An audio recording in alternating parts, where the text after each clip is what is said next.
We're live.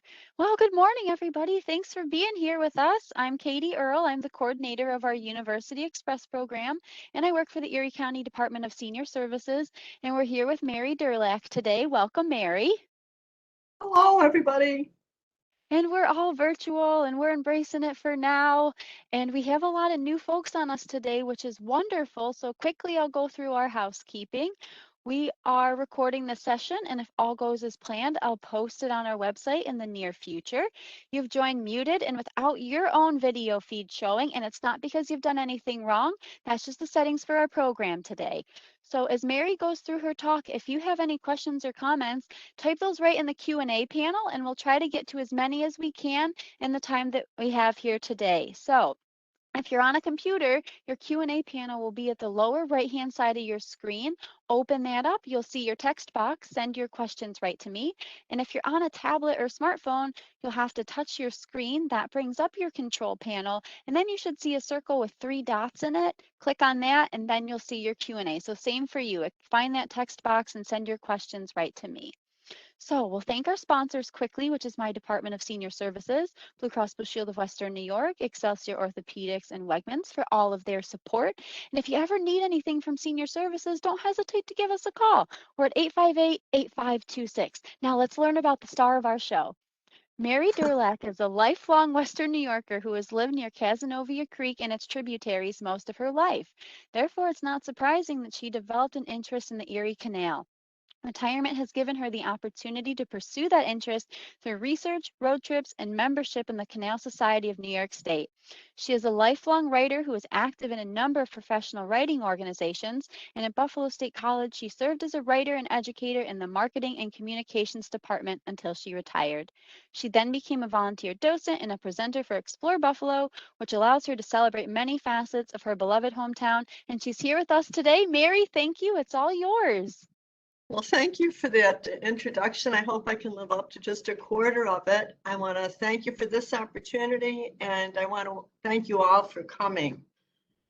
I'm going to do my very best to get through this in 45 minutes, so we'll start. What you're looking at here are remnants of the original Erie Canal. This is at Montezuma Heritage Park near Seneca Falls. And you can see it was known by its detractors in its early days as Clinton's Ditch. And you can see from this, it was not very big. We'll talk mostly about this canal, how it came into existence, how they built it, a little bit about the people and the boats on it. And we'll also talk about the fact that there have been really 3 iterations of the Erie Canal. The first one was built from 1817 to 1825, 40 feet deep, 4 feet wide, 363 miles long, which made it the longest canal in the world, except for a canal in China that was 1,000 miles long and took almost that long to build.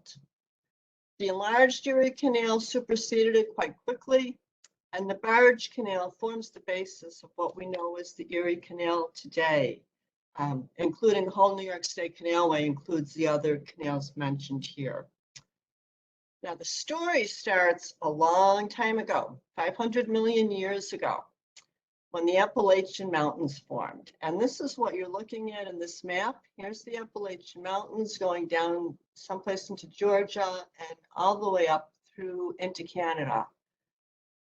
Much more recently, just a mere 10,000 years ago, the glaciers were receding, and as part of that process, what's now the Mohawk River formed and forced its way through the Appalachians, making New York the only really viable place to put a canal, which did not stop the Virginians back in the 1700s from attempting to do something like that using the Potomac River.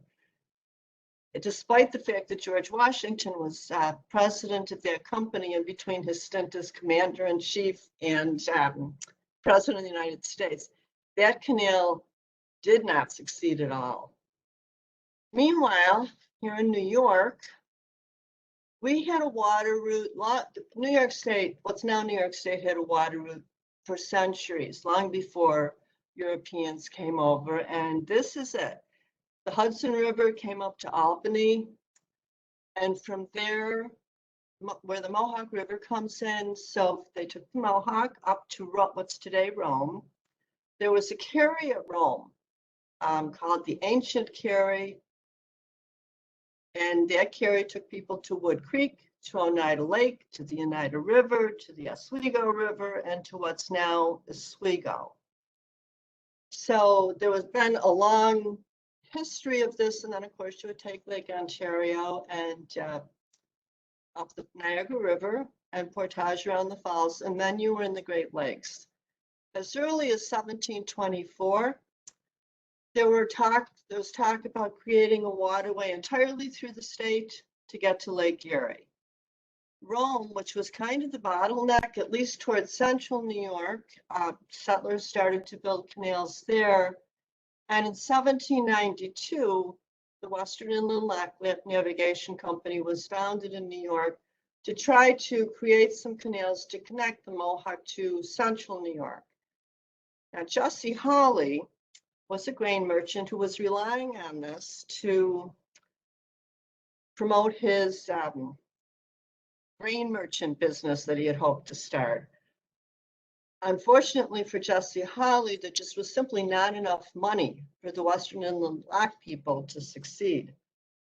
And so Jesse Hawley went bankrupt, which was bad news for Jesse Hawley, but kind of good news for the Erie Canal. While he was in prison for bankruptcy, he wrote 14 essays that made a persuasive case, I said for building a canal across New York here, but really he made a persuasive case that it was feasible.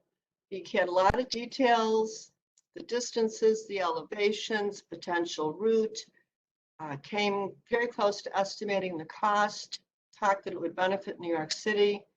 He had reason at the time to think that the federal government, which was talking about infrastructure, would fund it. He did publish his essays anonymously. He published them under the name of Hercules, which was something, citing classical heroes was not uncommon in the 1800s. So he did it partly because it was the custom, partly because as a person in prison for bankruptcy, his credibility was not at its highest. And also because people said this was the effusions of a maniac. They thought that the idea of building this canal was just absolutely crazy. Nonetheless, thanks to his essays, it came to the attention of Joseph Ellicott of the Holland Land Company, and to a couple of legislators in the New York State Legislature, including Benjamin Wright, who we'll be mentioning again. And it came to the attention of DeWitt Clinton. And you'll see that Jesse Hawley took credit for this. 3 years after the canal was completed, it was clearly a success. Now, just to kind of put this in context with Erie County's 200-year anniversary, while this was going on, the Holland Land Company in 1797 had just obtained clear title to this land in 1797. So 1800, this was what the counties looked like. At the time, we're talking about 1808 when Jesse Hawley's essays were published. These are the counties. Some of the names are still familiar to us. And you'll notice the size of Niagara County. In 1800, Holland Land Company had appointed Joseph Ellicott as its resident agent. He served on the Canal Commission almost to its, for a very long time, from 1810 up, I want to say 1821. He wasn't very active on the commission itself, but he was an important supporter because of his role as the Holland Land Company's agent. The person who really made a difference here was DeWitt Clinton, who was governor of the state during most of the canal's construction. I'm using this quote. I wanted to point out to you that at the time that this was all being discussed, Clinton, in addition to this statement, made the remark that the real threat to the unity of the United States was not between the North and the South, but between the East and the West. that the Appalachian Mountains provided enough of a barrier, and the St. Lawrence and Mississippi rivers provided enough of a way around that barrier to threaten the potential growth and expansion of the United States.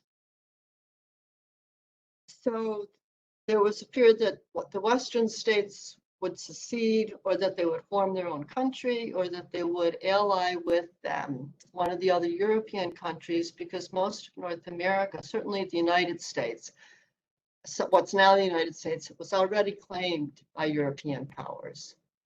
What DeWitt Clinton brought, that he did not, this was not his idea.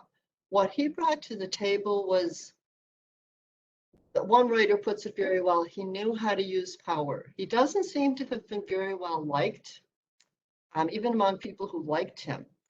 But he had the ability to get things done, where to form alliances, who was important in forwarding this, and he shepherded this from the beginning. So we begin. He was with the group that in 1810 went across New York State from Albany to Buffalo. And it was an exploratory route. They were trying to figure out just the lay of the land, get a feel for this project. They had a little bit of money finally from the legislature. The survey pointed out some of the challenges, one of which was length. Another one was the fact that they were going through unsettled land.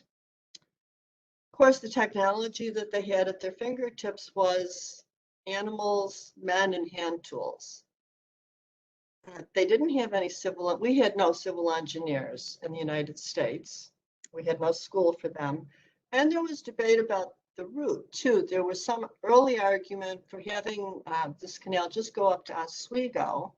One of the proponents of that was Buffalo's, what we now think of Buffalo's own Peter Porter, who at the time was a resident of Black Rock, and who was one of the owners of the portage around the Niagara Falls. So he had an interest in keeping the route through Lake Ontario. And meantime, the Holland Land Company had established Buffalo as its main city. So the seeds of the competition between Black Rock and Buffalo for the terminus, the title of terminus of the Erie Canal, starts here around this time. When they did their report, three of their main points: the idea of creating an official waterway without using river or lakes. So for almost the entire 363 miles, this was dug. They wanted it to end at Lake Erie, and they recommended that New York State finance it. At this point, they'd been turned down by the federal government. So things were beginning to gain a little bit of momentum, and then the War of 1812 happened. Now, let me hasten to add this picture, which is I got from Frank Severance's book, The Picture Book of Earlier Buffalo, and he says that this picture is not terribly, what does he say? No great claim to accuracy.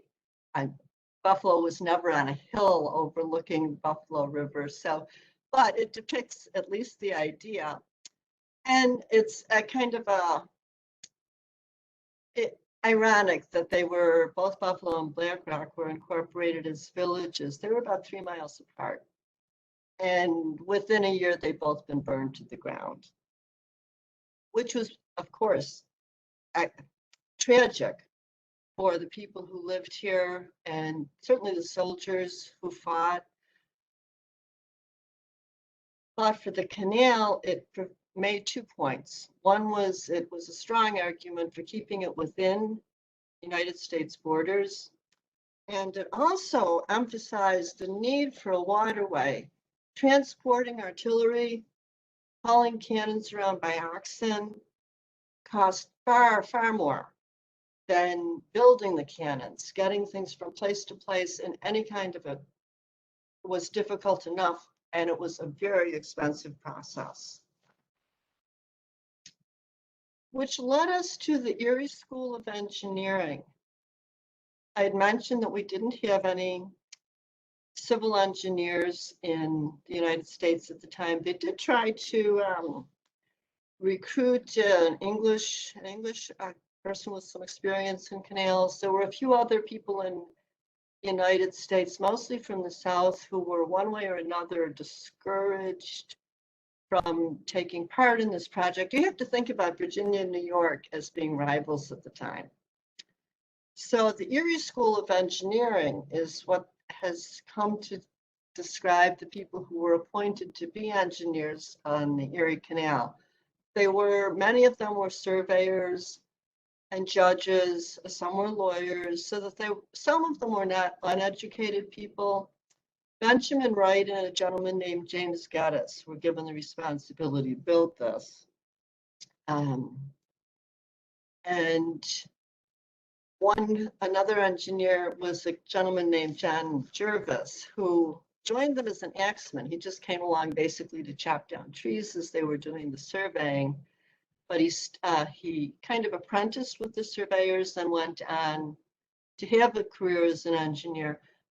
Almost all of these people went on to be really successful. Canal mania came after the Erie Canal was built, and people were building canals all over the country. These people went and helped with that, and also with laying routes for railroads. One of the things that they did in this that was very, very smart was they divided this into 3 sections. So they started in Rome and promptly headed east towards Utica because it was level. So the middle section went here from Seneca River over to Utica. Utica, then the eastern section, Utica to Albany, and then the western section was here.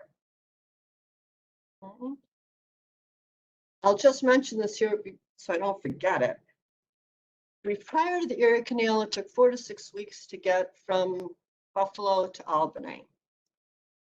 After the canal, it took 6 to 11 days.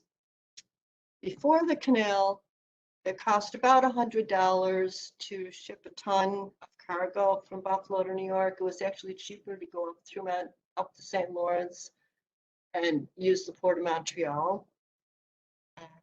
After the canal, that $100 dropped to about $5 a ton, depending on the cargo. Another smart thing they did was as soon as they had a navigable section, they opened it. So the first boat trip on the Erie Canal happened in 1819 from Rome to Utica. Let's see. This is from the Schoharie Crossing State Historic Site in Fort Hunter near New York. It's another place where you can see a remnant of the original Erie Canal. And I wanted to share this picture with you because I want to think about the land that they were going through. And what we're looking at here is a modern forest. They were going through what I guess we would call primeval forest. In one of the accounts of their first exploratory trip, it talks about coming across a dead tree that was kind of hollowed out inside. You could fit 10 grown men inside of it. So that's what they were cutting through. The land wasn't settled. There were, of course, canals in Europe, but they were going over land that were serving agriculture and cities for centuries. And they had to first lay a path to do the survey, then expanded to the 40-foot width for the canal and additional room for the tow path. And what occurred to me as I was doing this, they also, as they were building locks and aqueducts and walls for the canal, they had to quarry the stone, transport the stone, and then shape the stone. Okay, now who built it? Early on, DeWitt Clinton was pleased to say that 75% of our laborers were born among us, meaning native-born Americans of European descent. But everyone who was here had the groups that were here had some part in building it. So Native Americans did work on it. Immigrants worked on it, most notably and most famously Irish immigrants, but you also had Welsh, German, and British immigrants too. African Americans worked on it. There is some argument right now. You might remember Solomon Northrop. He wrote 12 Years a Slave. There's some evidence that his father was one of the subcontractors on the Erie Canal. And children worked on it too, including orphans. One caveat, whenever you see a photo of the Erie Canal, it is not their first canal. Photography was not around in 1817 when they started it. It was in its infancy in the late 1820s. It didn't come into its own until the Civil War era. So when you see photographs like this, it's from later, but I wanted to use it just because so many of the early photos show portraits and drawings don't depict the people who actually worked on it. And I did want to give you some idea of that. Now, how they built it. These were tools, discoveries, and inventions. They used, of course, the existing tools that they had. Cranes, we'll see a little bit about that. Derricks, plow and scraper, and a leveler. The plow and scraper was a tool where took a plow, put a sharp edge on it, and used it to scrape through after they had cleared most of the brush and trees out, to scrape through, cut the roots, so that leveling it would be simpler. And in pretty much any research you do about the Erie Canal, you're going to see this picture of this stump puller, which was essential, again, if you think about those trees, to get rid of the stumps, to get the stumps out of the ground for the sake of the canal and the towpath, they invented this, which used animals, mules or oxen, attached to an axle with a chain attached to the stump, and this was a tool that helped them get the stumps out of the way. Hydraulic cement that will work underwater. Candace White, another one of the engineers, is credited with discovering the limestone here in New York State that had the right kind of lime to make cement that would work underwater. Again, more recent research is showing that he may very well have had a lot of help from a gentleman up in Herkimer County named Andrew Bartow. This is actually a big debate among some people. The big evidence for it is that Candace White paid Bartow $2,000 and 25% of potential royalties for the patent. So in any event, it seems as though it was not a solo effort. And of course, the energy for all this work came from men, animals, mules and oxen, certainly in the building stage. Dynamite hadn't been invented yet, so they were using black powder, which seems to have been gunpowder, and some form of blasting powder, although DuPont didn't formally invent it as such until, again, 1857. And this is, again, from the Erie Canal Museum in Syracuse. And I just wanted to share these with you. This was a compass that the surveyors would have used. They laid out this whole 363-mile canal with 66-foot lengths of chain. And this was the kind of thing, this is probably from boats, but kerosene lamp for light with the metal reflecting it. And a chisel, which of course you're familiar with, but I just wanted to read you a spec. And now this is from the enlarged canal.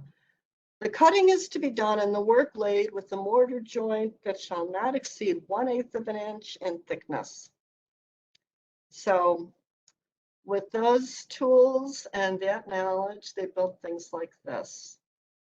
The aqueduct at Rochester was the longest one over the Erie Canal. And I chose this picture for a couple of reasons. One is you can just kind of see the stonework here.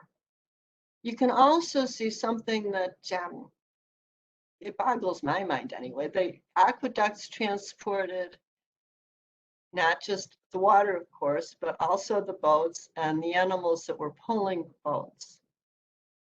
Let's see.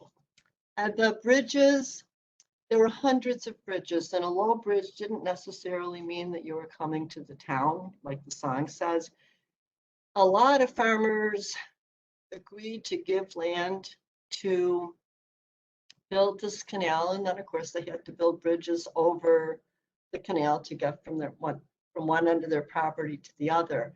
So there were hundreds of bridges, and the business about watching out for a low bridge really was important. There were some really ghastly accidents when you read about it, people putting their head out at an inopportune time with fatal results. There were a total of 83 locks, 27 of them were in the 30 miles between Schenectady and Albany, where there's a 200-foot drop. Closer to home, the Lockport Locks were built to get the boats from east of Lockport up towards Lake Erie. This is considered, after the canal itself, the most impressive engineering feat on this canal. Nathan Roberts was the engineer for this. The work began in 1821, and they were scrambling to finish it in 1825. Now, this picture shows you the deep cut. This is going through the Niagara Escarpment. And again, it's a drawing that does show you the workers. These were called dibble. These were cranes, orange dibble of, I'm not sure that he lived in Lockport, but was credited with devising this crane. And it worked by, as you can probably figure out, the basket would go down here where the men were working. They would fill it up with rocks. They would raise it up. They would pivot it and dump the rocks over here, and then repeat the process.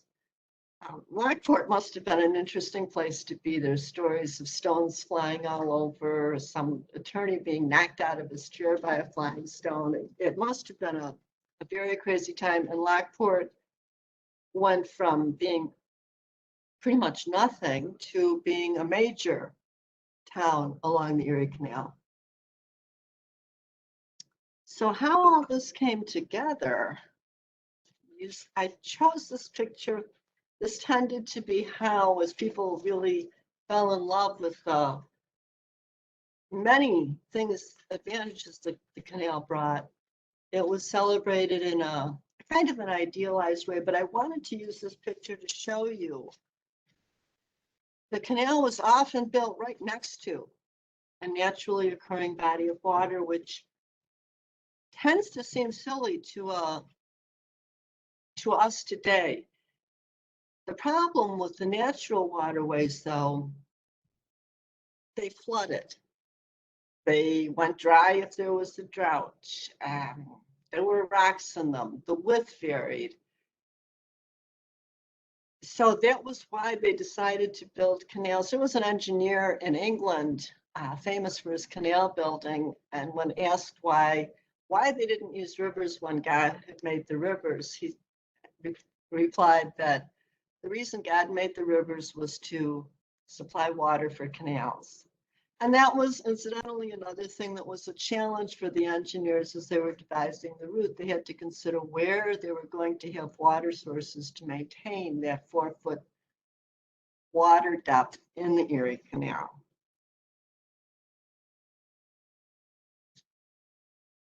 Again, they're close to home. I mentioned earlier this Buffalo or Black Rocker bus, this debate. It went on. It wasn't finalized by the state legislature until months before the canal opened. Over the time that they were building the canal, this went back and forth and back and forth. Let me show you what you're looking at, though. This is Black Rock would have been up here, and this is a map where they're making their case for why they should be the terminus. They want to build this experimental pier between what's now Unity Island and Bird Island to help to shelter the harbor that was created, the shelter by Unity Island. And they also had a wharf, the famous Black Rock, which for years I thought of as a rock, was actually a protrusion of black stone that created a kind of a natural wharf. So they had that going for them. So and they also had Peter Porter was a congressman, and he had been, for a number of reasons, he was a well-known figure. Their big problem was that the Niagara River, then as now, has a strong current where Lake Erie pours into it. And 2 mules weren't enough to pull the boat from here into Lake Erie. And remember, the whole point of this was to get to Lake Erie. I think we tend here in New York to think of the goal as being to get from Albany to Buffalo. Buffalo was not the point. The point was to get to Lake Erie and then into the Great Lakes and connect with all the Great Lakes, with Ohio, with central, what we now think of as the central United States, which at this time was just territory. Ohio was the Northwest. So Buffalo was on Lake Erie and was favored most of the time by the engineers, but it had some minuses. Didn't have its own harbor. It had the challenge of Lake Erie's weather. A big lake is going to be wide open to whatever the weather is. There was an annoying sandbar at the mouth of the Buffalo River. If you look at early drawings of Buffalo, you see all these ships with their sails sitting out here. It's because they couldn't get past the sandbar. So you would have to get off the boat out here and take a smaller boat to shore. And Buffalo was a relatively poor village. It did not have the national presence that Black Rock had. My own opinion is that the reason this debate went on for so long is that neither one was really ideal. Buffalo ended up being the terminus, I think, because A, it was on Lake Erie, and we owe a debt of gratitude to Samuel Wilkinson. He's buried in Forest Lawn, and his tombstone has a Latin phrase that means he built a city. And to talk about him would take me another whole presentation. He was responsible for getting the harbor built. He put up the money and he did the work. Not, of course, all of it, but he oversaw the work, and he actually did get waist deep in icy water. And these piers that came out helped to make it a viable harbor. And ultimately, that's what happened. So, and this helps also to catch us up to the creation of Erie County. You can see as the canal was moving west, what's happening to the population here. Niagara County triples with the result that Erie County, bordered by the Tonawanda Creek and Cattaraugus down here, is created. And you can see how Buffalo grew. And when the canal was completed, they had a party for the ages. It was completed, opened officially in Buffalo with Governor DeWitt Clinton on a packet boat. They're building a replica of a packet boat at Longshannock Canal side. They started out in Buffalo, traveled to New York City.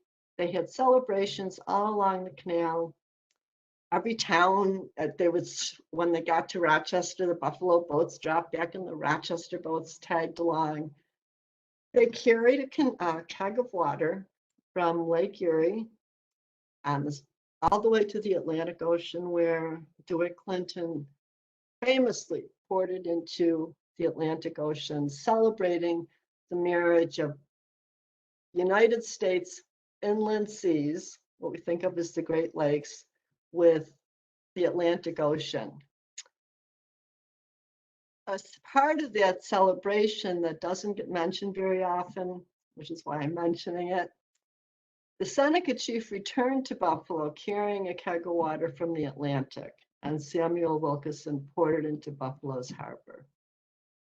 Now, I wanted to show you this picture again. You see the ordinary people. It was a huge deal. Every town, just townspeople came out to celebrate this event. And some of you probably know the story. They used cannon. Every town along the canal had a cannon or some kind of artillery. When they fired the cannon in Buffalo and the next cannon over, neck down along the canal heard it, they fired theirs. And this went on the whole length of the canal and then came back to Buffalo. It took over 2 hours for that to happen. So now I want to just talk a little bit about the people on the canal. Again, this was a photo I took of a picture at the Erie Canal Museum in Syracuse. This depicts a family on their boat resting on a Sunday. And you can see other boats are anchored nearby. In some ways, this picture is a little bit ironic because the canal was open on the Sabbath and boats were going 24/7 on this canal. And there was some real concern. A lot of people just simply felt that that was immoral. It was not honoring the Sabbath. There were a lot of petitions and efforts to close it on a Sunday. None of them were ever successful. At least statewide, I can't speak about a particular town, but to the best of my knowledge, it was always open. When the canal froze, children may have gone to school. Again, it was assuming that they had a family and a home base. This is, again, photos, so it's a later time, and it's also from the Black River Canal, but I just wanted to show you because this would be an example of a working boat. Up here you see the cabin where the mules were kept. Typically, if you weren't renting mules or horses along the canal, you were carrying 2 teams. So one would be in the stable and the other one would be towing the boat. This looks to me like the crew's cabin just because it has curtains up there. And I wanted to point out to you how young these people are on this boat. And again, it's the Erie Canal Museum in Syracuse. They've got a statue out front of a boy and his mule. They were called Hoogies. No one's quite sure where the term comes from. Well, one explanation that I like is that ha, G are left and right, if I'm getting that right, tell a mule which way to go. Other places say it's a Welsh word. In any event, this was a typical job for a boy on the canal. And you can see here there were 30,000 people in the 1840s worked on it. The boat crews, the people who worked directly on the canal, these people, the people who did repairs on it, were the ones when people talked about canalers back in those days, canalers, this is who they meant. And about a quarter of them were children, about half were orphans. Boys mostly worked as Hoogies, and girls worked as maids and cooks on the boat. In let's see, 1846, the Syracuse newspaper reported that about 5,000 boys worked on the New York State canals, with half of them as orphans.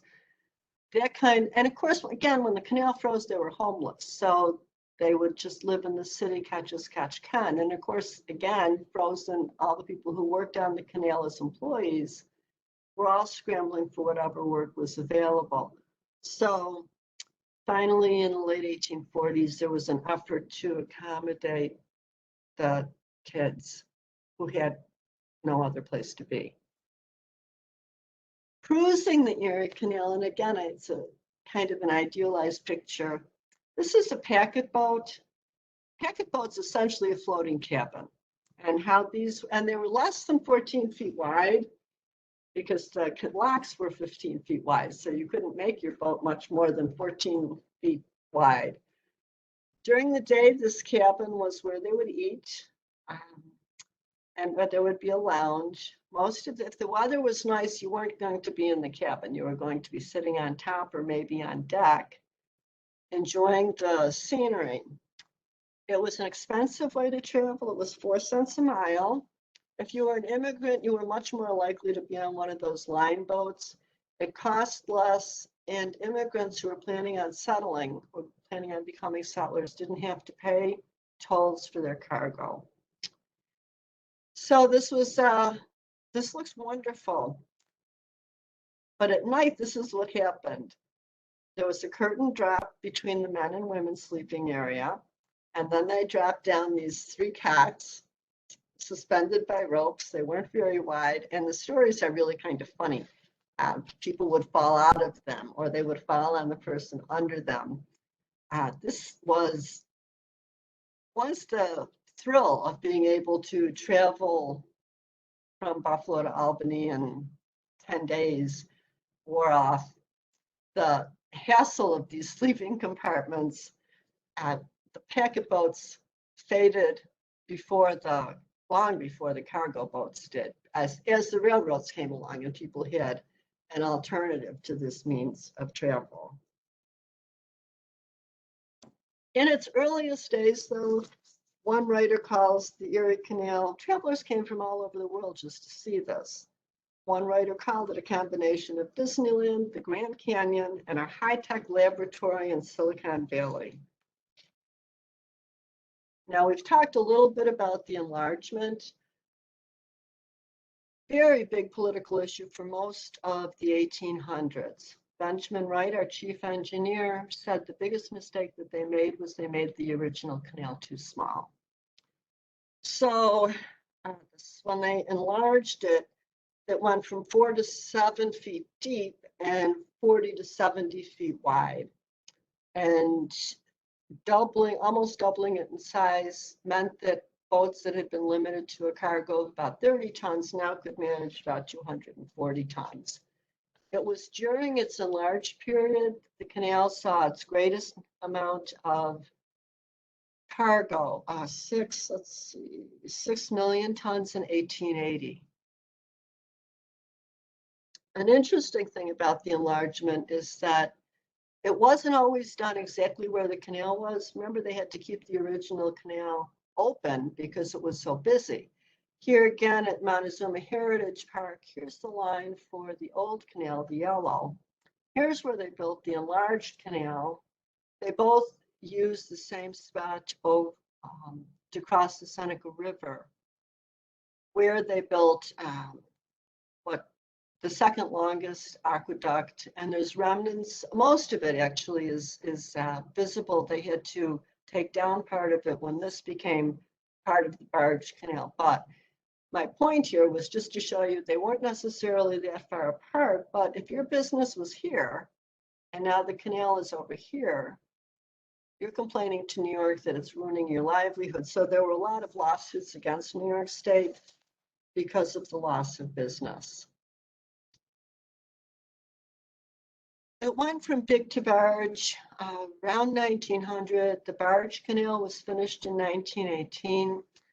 Here's the enlarged Lockport Locks, the famous Flight of 5.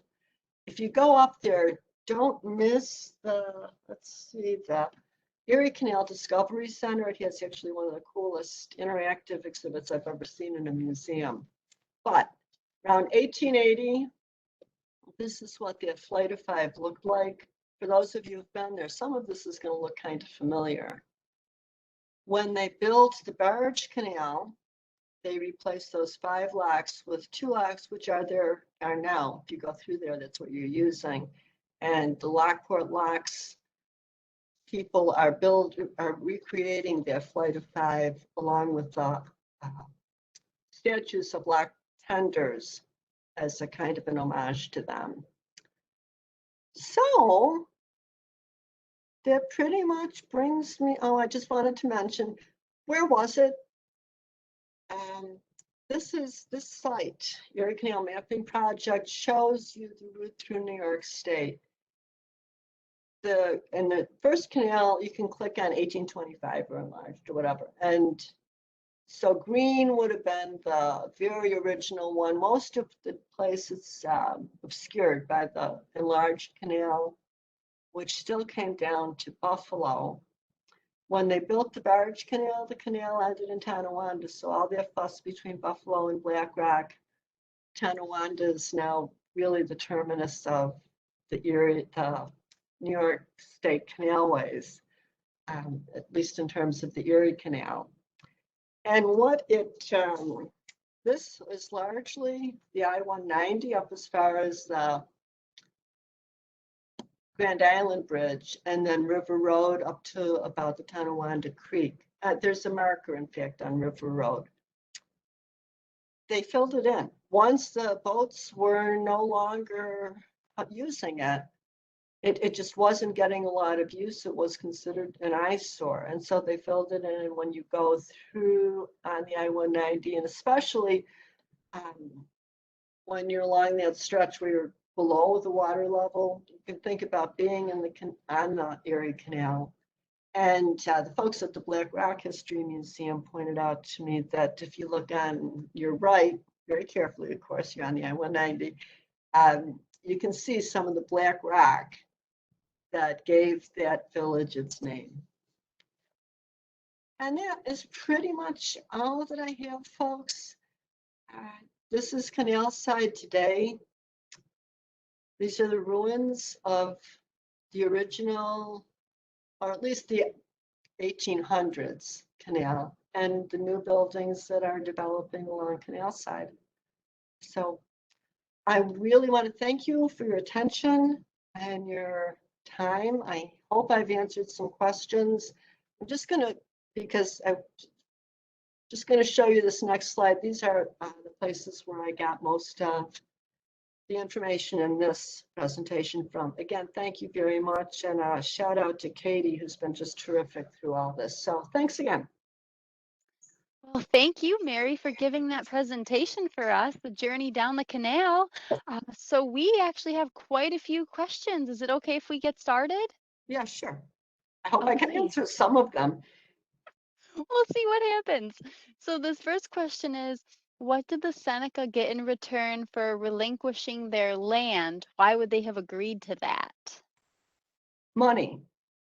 Money, I don't know that they felt like they had much choice. There was something like 3,000 Senecas when they had this treaty in Geneseo, this meeting about this treaty. And I don't remember the sum of money exactly. I want to say $100,000, but they weren't given it directly. They were given, it was invested for them, and they were supposed to get an annual payment. And I'm curious about that too. I don't know what has happened with that since 1797. I don't know what its current status is. And they also had some land, more land than they have now. Gotcha. Thank you, Mary. This next question, how did the orphans become so involved in the labor? Were they abused, or rather was it better to be laboring, which was a better option than being in an orphanage or institution? By the time you were 12 at that time, you were pretty much expected to go out on your own. In the 1850s, New York City dealt with their orphans on the street problem by shipping them on trains out to the Midwest to work on farms where they would just, I just looked at this in a very cursory way, trying to get my head around the very different attitude towards children. But the attitude seemed to be, if you were 12, you were old enough to go out and earn your own living. Wow. Okay. Thank you, Mary. What a difference. Okay, let's see here. Does the Canal Museum have records with names of people who worked on the canal? Those records are scattered all over the place. New York State Archives probably has more of it, but what happened, the first original canal was subcontracted out in sections, for the most part, not larger than 3 miles, except, I mean, you get to Lockport, it's different. So the state would subcontract often to a farmer who would put together his own crew to do the excavation. And there was competitive bids. It was one of the first examples of contracting with the state to create infrastructure. Wow, thank you for that. The second part of this question is what entity paid them? Was it a canal corporation or New York State? New York State paid them. I don't know that there was a separate entity to do it. There was a gentleman there were people in charge of managing the money. I've never actually looked at it. Yeah, New York State paid the contractors who were then responsible for paying whoever was working for them. Okay, thank you, Mary. We have a couple folks wondering what happened with the canal during the winter. Was it used at all? What does that look like? Mostly for ice skating. That you really couldn't do much else with it. There are stories of boats that didn't get to harbor safe quickly enough and were frozen in place. But by and large, the object was to get out of the canal. And there are some pictures of ice skating was one thing that they did with it. But commercially, it just wasn't viable. One of the reasons why is the railroads expanded, the canal diminished. So by 1880, when the canal peaked and cargo marks the beginning of the railroads. And I'm going to jump on the opportunity to say that what the canal really did for Buffalo was develop us as a transshipment center, so that even when the canal was no longer the primary way to ship goods, we had an established transshipment industry that was able to handle the railroads, and explains why Buffalo was the second biggest, had the second largest railroad center in the country after Chicago. So thanks for the opportunity to get that in. Thanks for adding that. Wow. All right, so a bunch more questions here, if that's okay with you, Mary. It's fingers crossed. Okay, this person's wondering, could you clarify the differences again between the barge canal and the enlarged canal? The barge canal took advantage of the change in technology. The enlarged canal was still relying on mules and horses for energy to transport the boats. The barge canal recognized that the internal combustion engine had come along. So we went from being, mules were gone with the barge canal. And it was called the barge canal because it mostly catered to barges. You can still see very similar boats coming in and out of the Buffalo Harbor. The other thing the barge canal did, and again, thank you for this opportunity, is that they were now able to use existing waterways. If you go to the Schoharie Crossing, it's cool because you can see remnants of the original canal, remnants of the enlarged canal, and you look across and you can see the Mohawk River. We now have the technology to move the rocks and to take advantage of it, much as we can of the Niagara River. Does that answer that? I think it does. Okay. If it doesn't, they'll let us know. They'll ask a clarifying question. So I'm coming up on a bunch of thank yous here, and then we'll get to more questions. We have a great presentation. Thank you so much. We have. I'm thrilled. I'm thrilled. Yeah, we have awesome. Thank you. What an expert, and clapping hands emojis. Let's see. We have. This was very interesting. Love the pictures and the laser points, etc. School kids should get this class to better understand the canal. New York State fourth grade curriculum, it requires talk on the Erie Canal. And I had the opportunity to do a couple of fourth grade classes through Explore Buffalo, which was a great deal of fun, especially the business about the orphans and the children. And they were working, if you were a Hoogie, you walked for 6 hours leading these mules. So, and then 6 hours off, so. Wow. We have, thank you, Mary. Great and informative presentation. That's enough of that, Katie. I'm embarrassed. All right, I'll stop giving you the kudos then. We'll just get down to the questions. But just know you're awesome, Mary. Okay. There is a canal in Indiana, the Wabash and Erie Canal. Have you any knowledge of this canal? Hi, Mary, from my sister. Mary Leary, Ann Leary Hunt. Oh, hi, you guys. We grew up not far from near Cass Park, all of us. So they grew up near Cass Creek with me. I don't. There are the canal mania that spread across the country after the Erie Canal's big success resulted in canals everywhere. Two places, the Erie Canal Museum in Syracuse and the Schoharie, the Schoharie crossing site, regularly do online features. And I've attended one. It was an Eastern canal, but you can learn about other canals there. Okay, thanks, Mary. Couple more things here. Let's see, we have what prompted your interest in researching the history of the Erie Canal? Great question. I can't figure out exactly what did it. I think it might have happened several like decades ago when I was trying to find out where the Erie Canal connected with Lake Erie. And finally, somebody kind of rolled their eyes at me and said, it never touched Lake Erie. And I think that was what piqued my interest. And then once I retired and started to learn about Buffalo history through Explore Buffalo, it was kind of a natural. A natural flow. Good one. Thanks. All right. This question is, how did the water start coming down? I'm also curious about this. There was a gate at the Niagara River that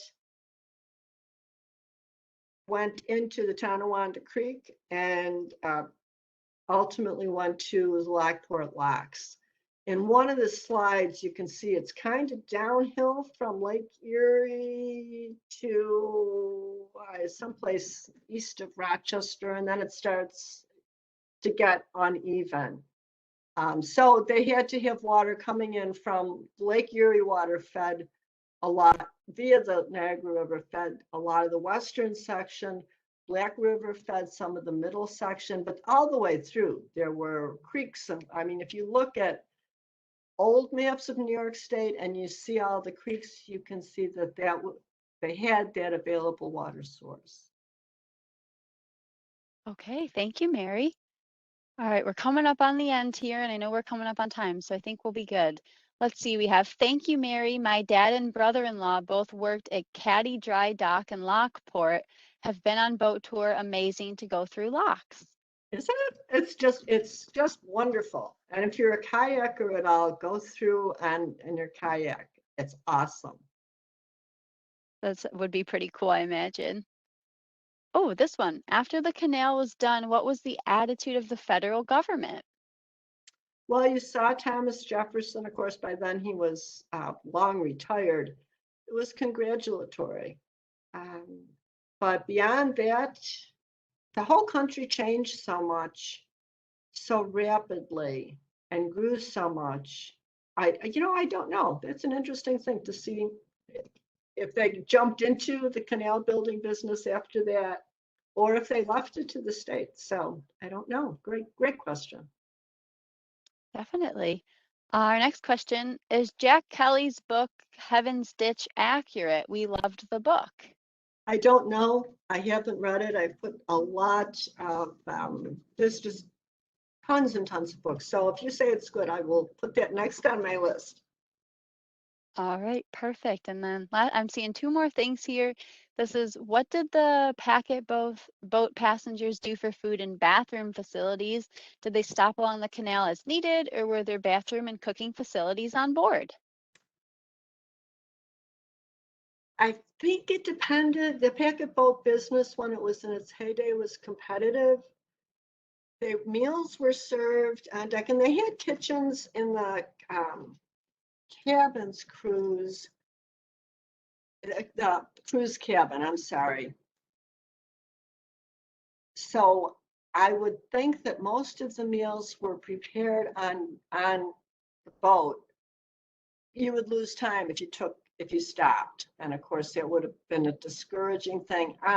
As far as bathroom facilities, you're talking chamber pots.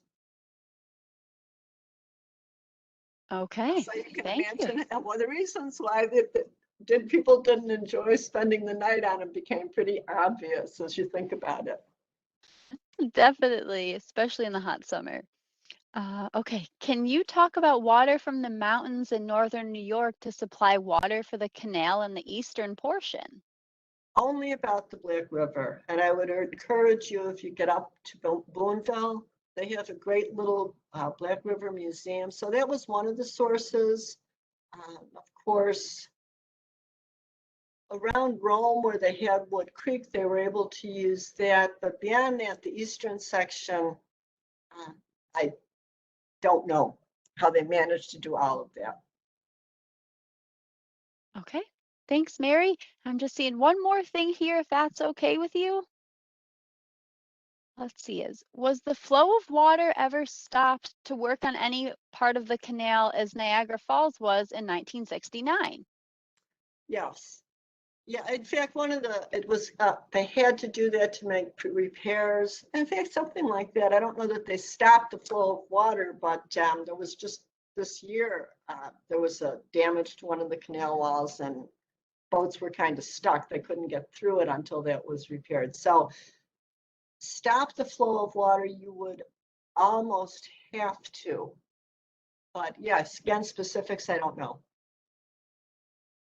That's okay. We appreciate that information. And then the last comment I'm seeing is this was awesome, and I'll echo that. So Mary, thank you so much for being here. And to everyone who's on, we appreciate your time this morning. Yeah, thanks so much for your interest. I'm tickled to have been here. All right. Well, enjoy the rest of your